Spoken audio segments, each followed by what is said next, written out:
What's going on, y'all? Welcome to the Chain Reaction Podcast. I am your host, Jeremiah Mitchell, joined today by our very hairy friend, Mr. Jeremiah Harding. What's up, man? How are you? Well, I have the well-rested perk because, okay, so I stayed up till 10 last night, which is much earlier than I normally fucking go to sleep.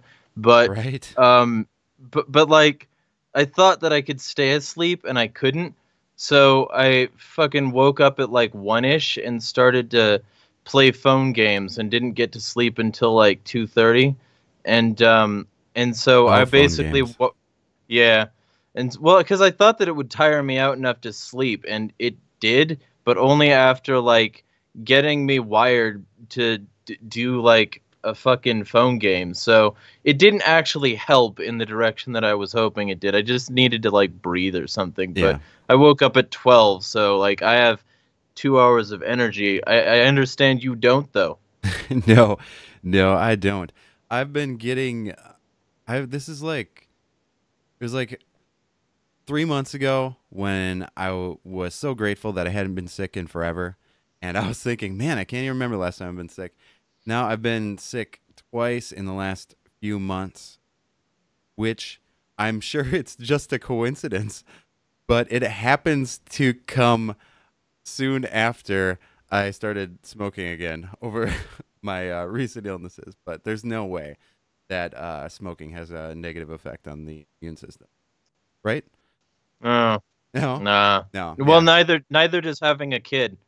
Neither does having a kid.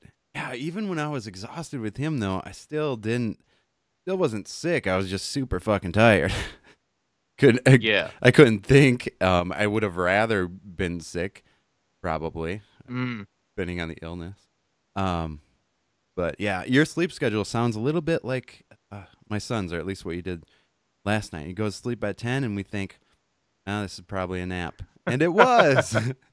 He slept from like 9:30 till like 11:15, and then he was up until about 12:30. So not that far Yeah. off from your schedule.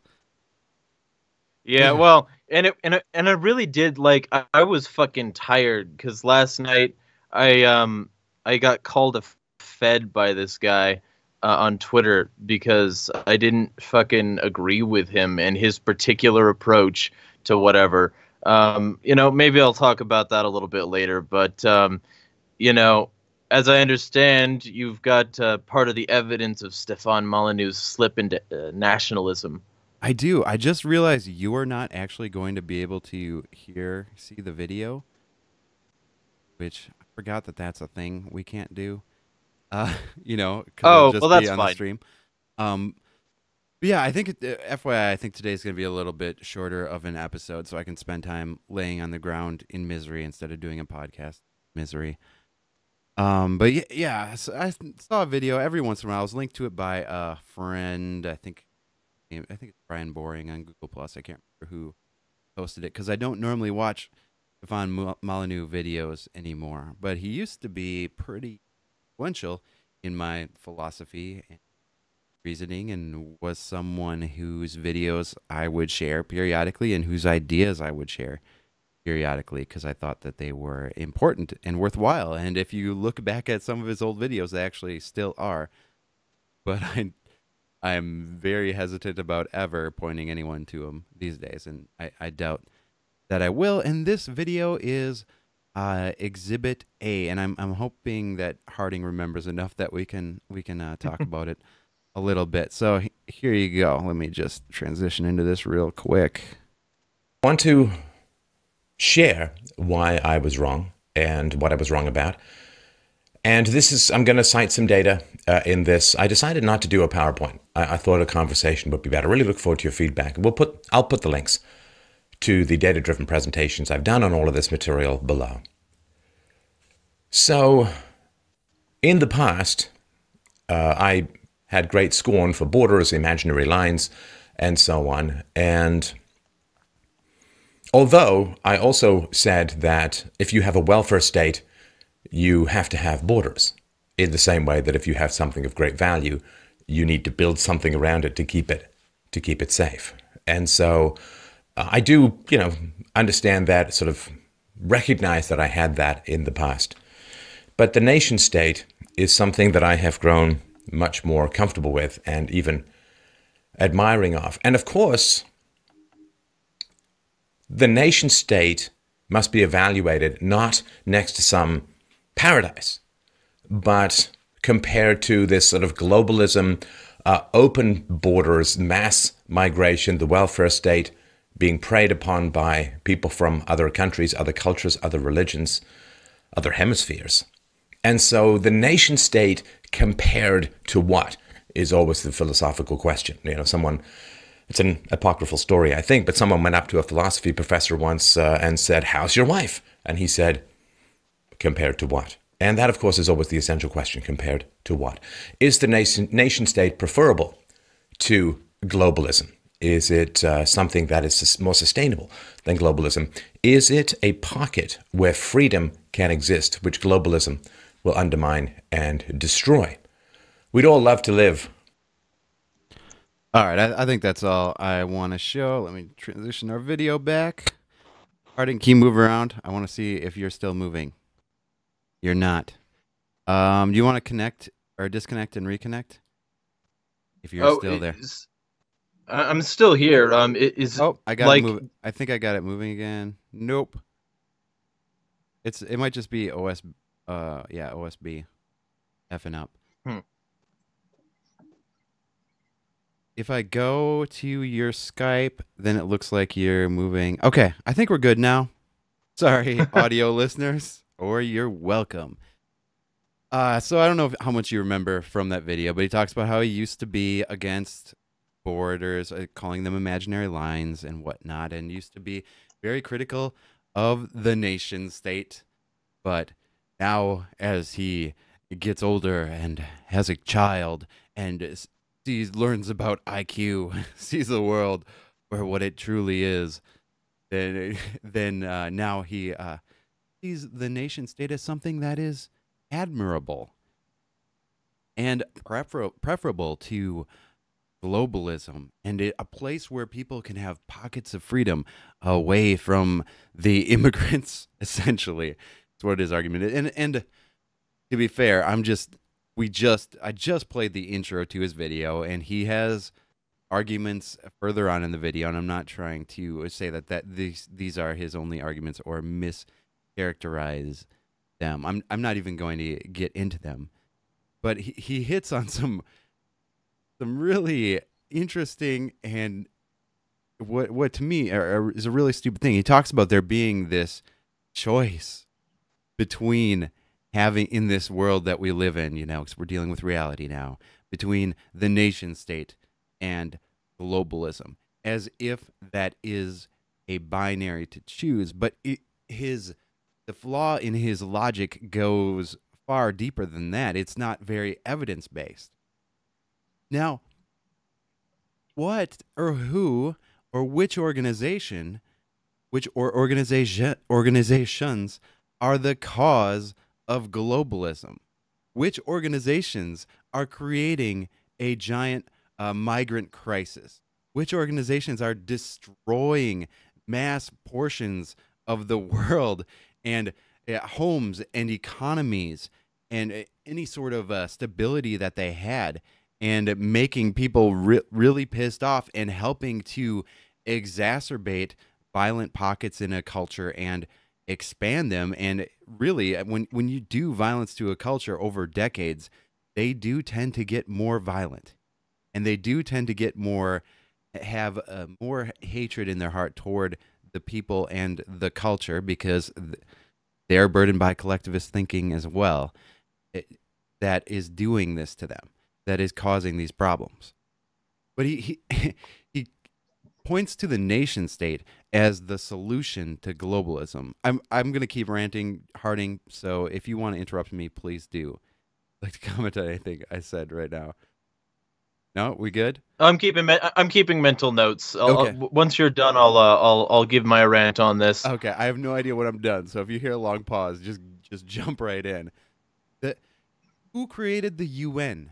Who started World War I, World War II? Who's creating the NATO alliance? Who is participating in all this economic exclusionism and making these various agreements, global agreements with one another. Who formed the EU? It wasn't a bunch of free individuals. It wasn't a bunch of free people acting. It was a bunch of nation states. They are the cause of globalism. They are the mechanism by which globalism exists in our world. And I mean, we could go through example after example. I'm hoping Harding has more to add on that. But think about how stupid what he said was about having a nation state that is a pocket of freedom in a world of tyranny, which was essentially what he said. A nation state is a pocket of tyranny over the people within that region. That's what nation states are.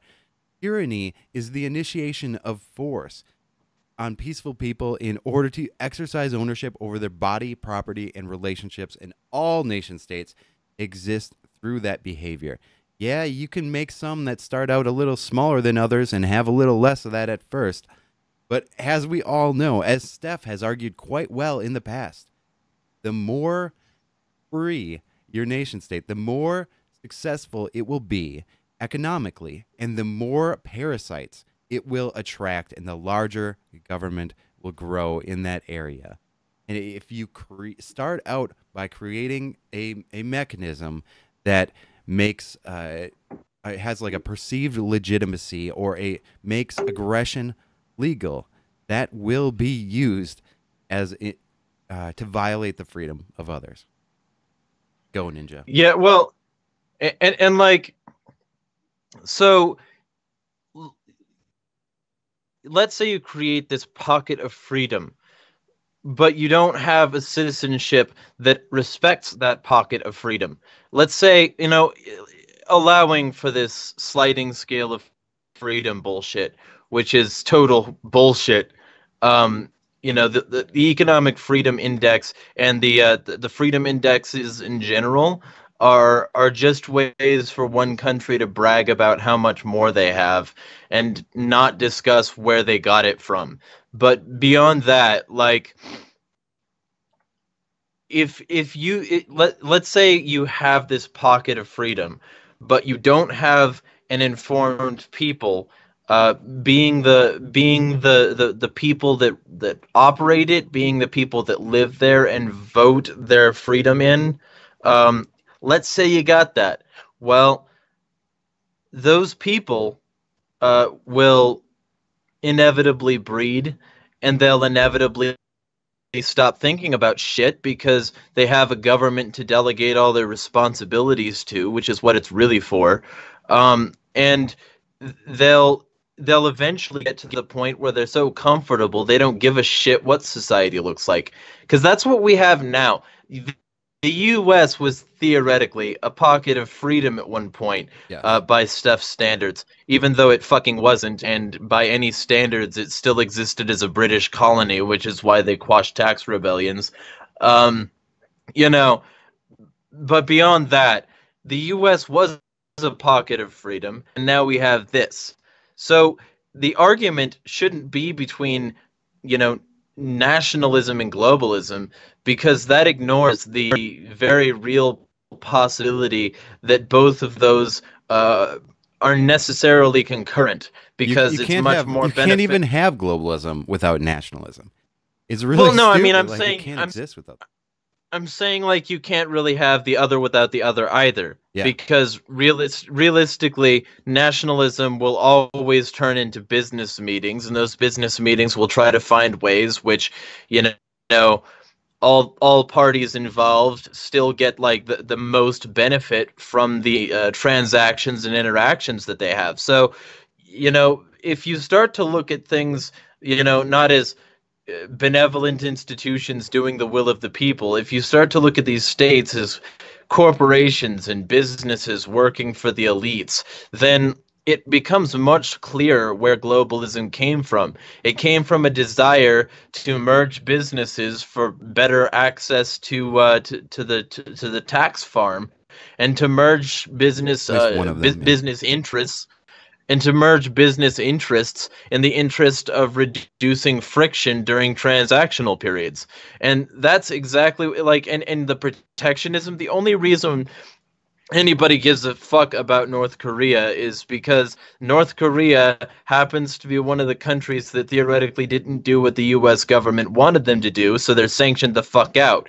And so North Korea has to be isolationist and protectionist with their culture and shit, and it's because the US government decided not to include them in their board meetings. And that's exactly how all business works. And so to make the determination that, hey, after all of these years of this not working, for anything other than the interests of wealthy families that go back much, much further, I'm going to ignore that. I'm going to ignore the things that have been built before I was born, and I'm going to say that it's admirable to have a nation state because at least it's preferable to globalism, ignoring the fact that globalism was built from nations and nation states that were built on the backs of slaves and huge amounts of corruption and fucking ruling families and very, very concentrated wealth that was handed down from generation to generation with symbology and fucking Bilderberg group shit.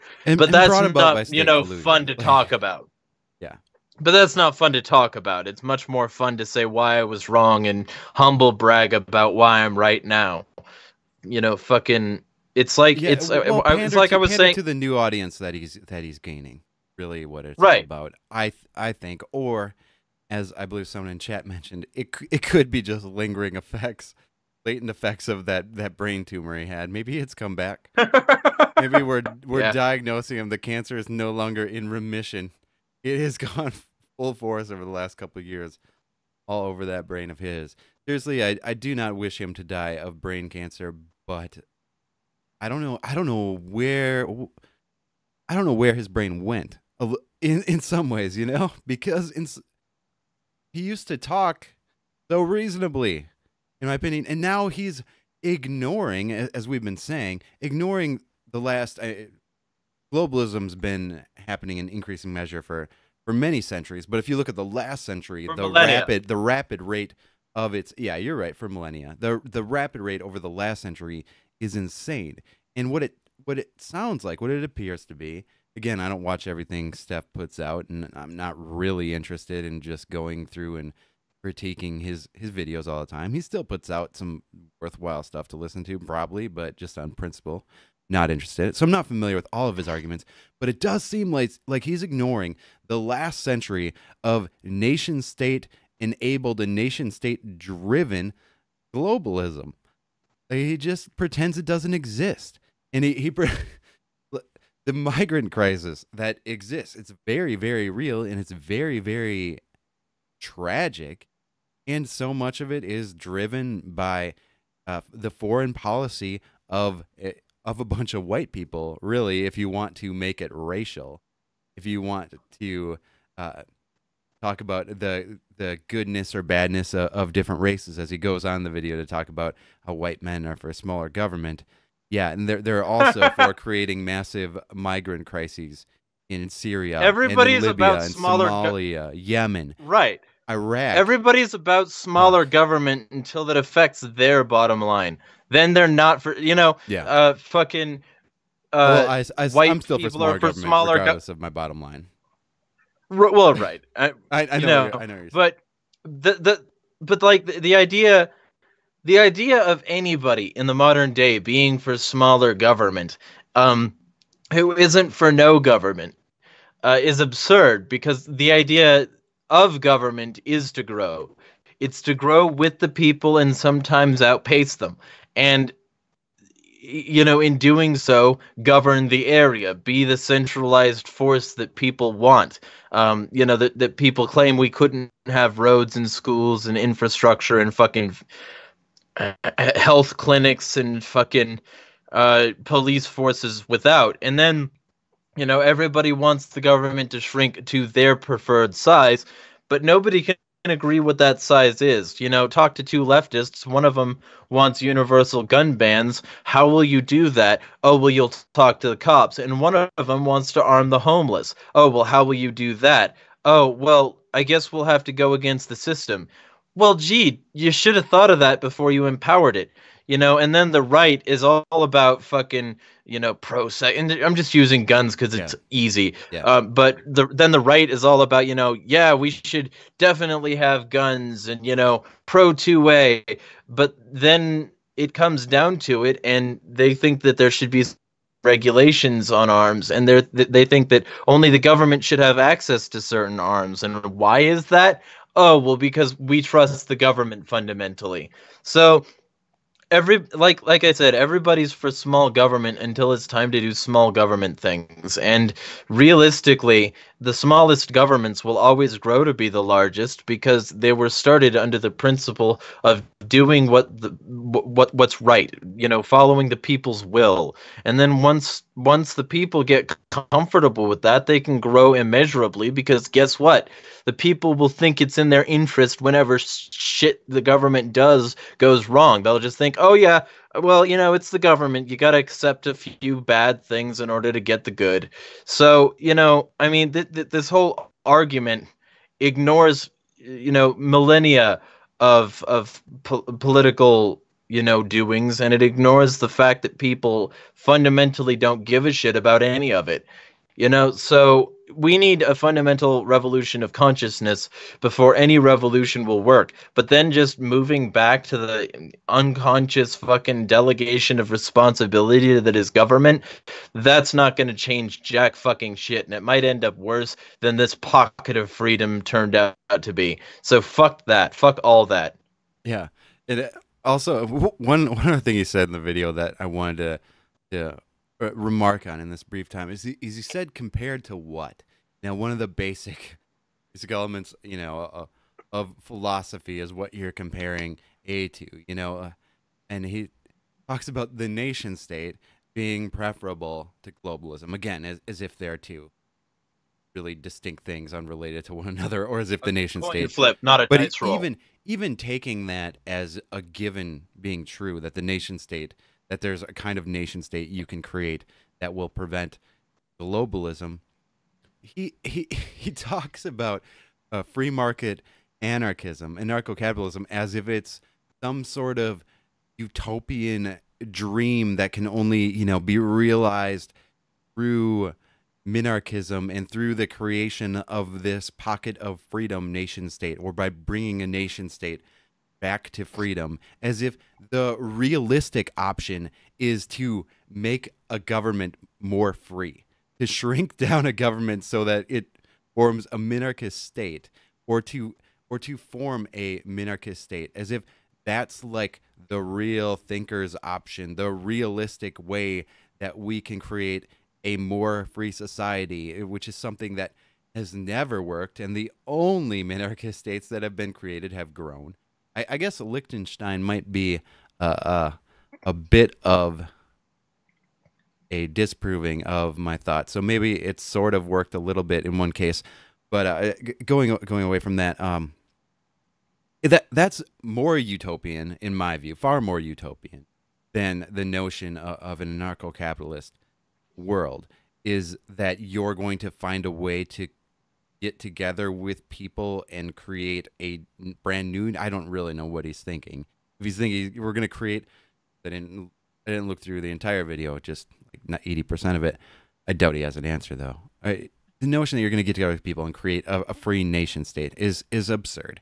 And the notion that you're going to convince a nation state like Canada or the US to shrink down to size, whatever his minarchist state would look like on the road to anarchism, because I think he does claim to want anarchy at some point in the future. Just thinks anarchy the way to get there.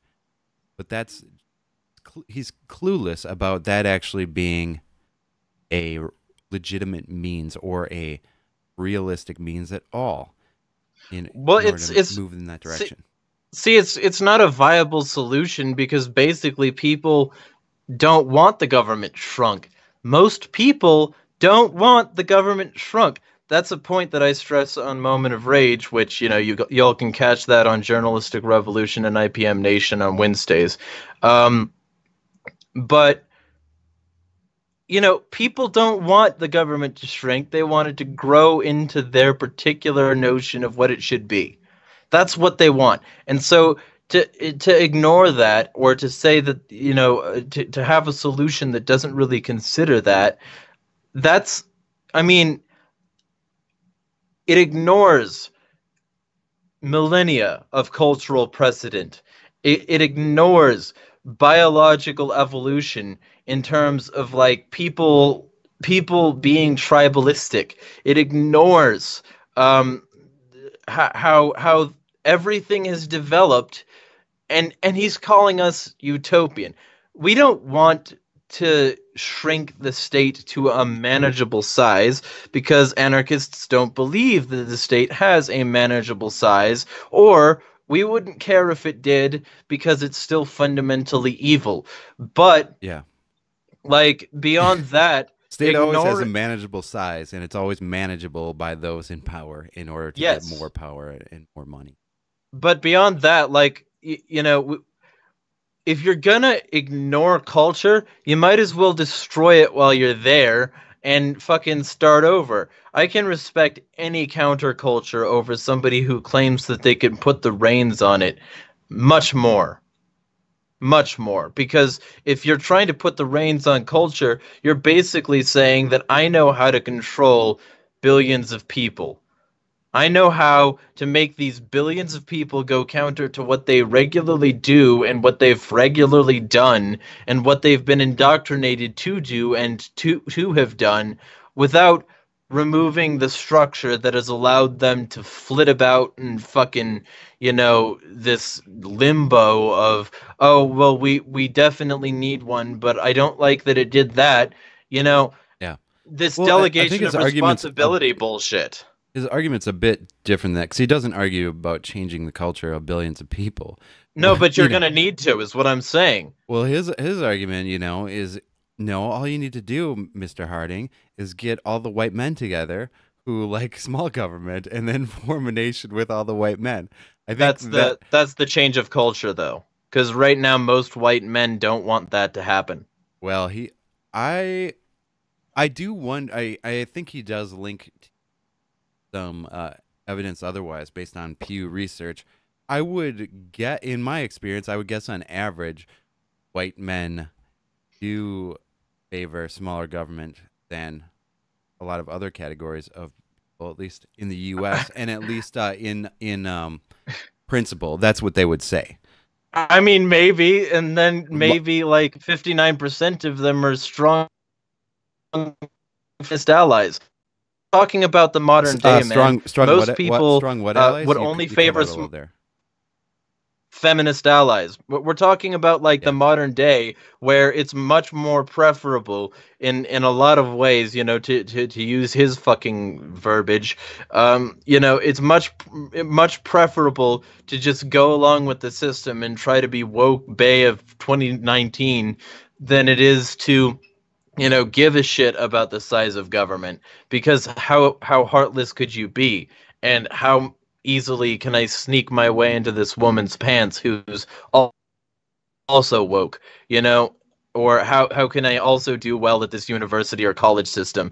This generation is cranking out a huge amount of fuck babies, and all these fuck babies are going to grow up thinking that it's not cool to have privilege, and that if you do, you've got to check it and run counter to it. And those people aren't the people who are going to band together as white men for small government. Not that be preferable anyway, because hey, a race society, yeah, let's run that. Let's see how that runs when the race-based societies start to unite based on that and start to have, you know, some sort of war, like maybe a race one. It's just such a what a stupid thing to find unity in. Also, FYI, I spilled a bunch of coffee on myself.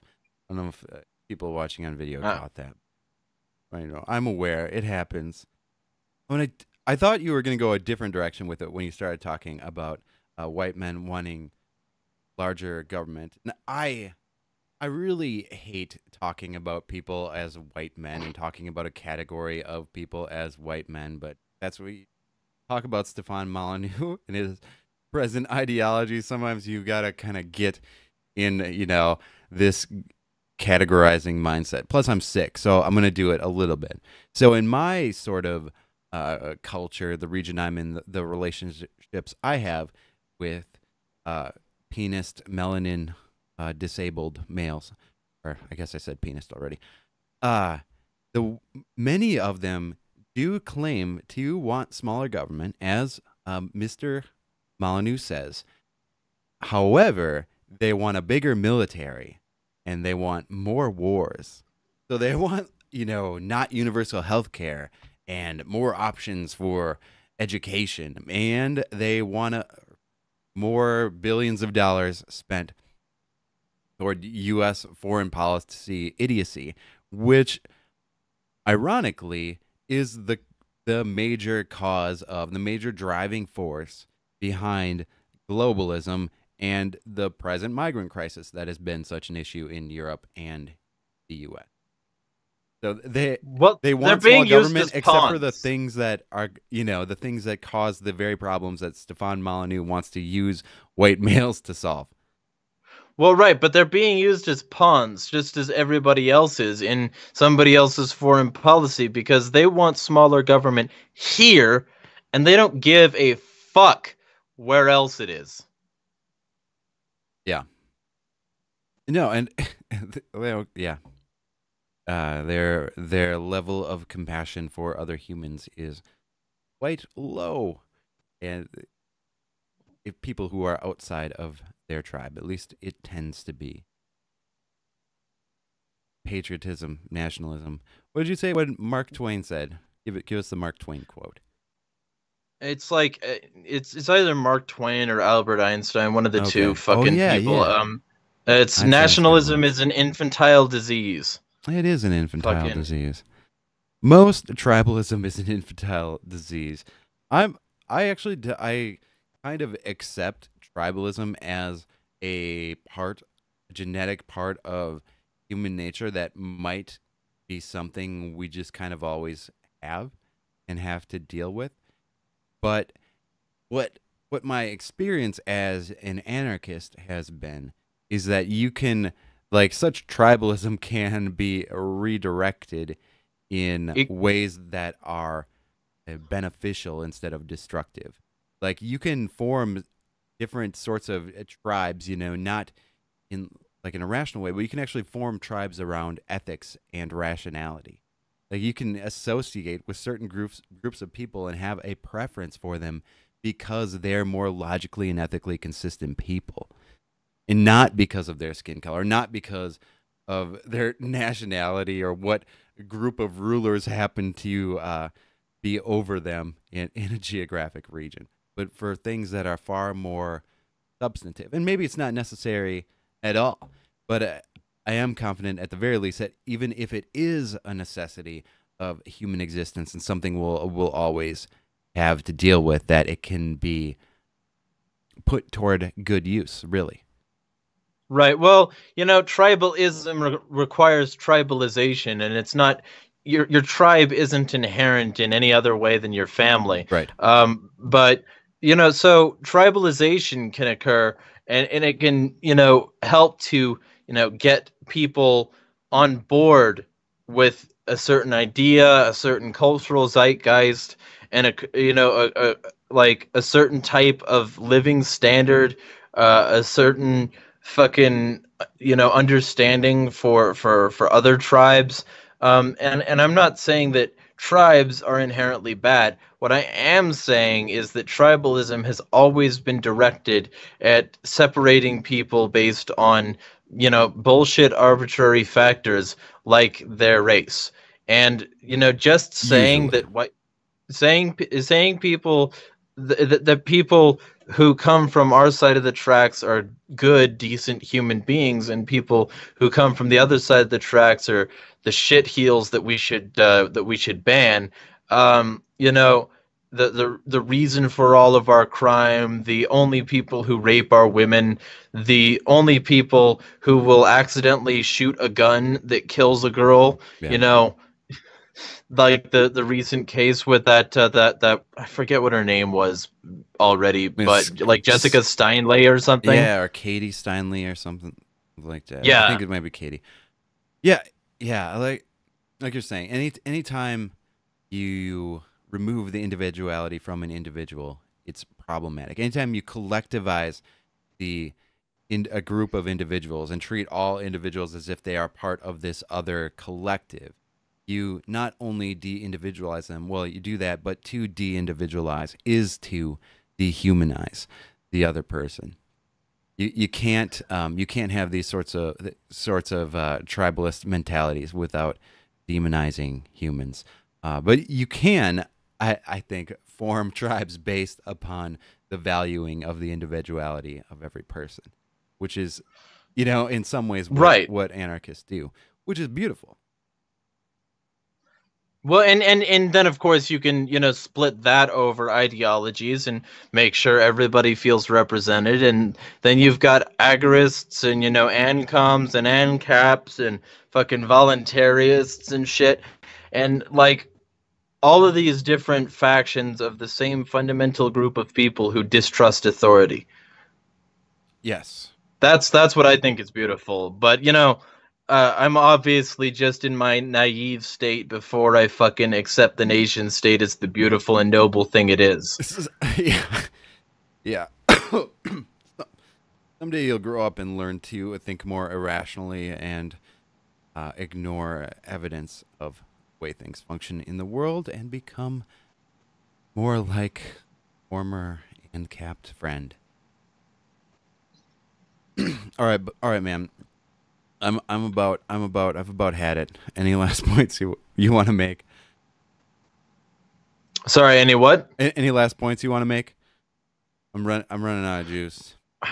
Nationalism is based on the idea that you can form a group better than they can form a group, and in doing so, you generally have the idea that your group should therefore be the one in charge. That leads to force, and the only way to change this is if your somehow noble white people brigade didn't turn into we want to be the only people on the planet. And with all the nukes available, that's very, very unlikely. So I think that if anybody's utopian here, it's fucking Molyneux. Agreed. Yes. We have, I think, still a fairly long journey ahead of us toward moving toward a free market society, but it's at least a realistic goal and something that can be maintained long term. As I've wrote about in the past, even it's once that gets functioning, it seems more than likely it's far more stable than a nation state because there's no longer a single point of failure. We have multiple options for protection and social stability. All right. Thanks for joining us today, y'all. I hope you have a good week. I hope you don't turn crazy. Try to get your brain checked out. No, avoid brain tumors. Healthy. Fall into state. Okay. Peace.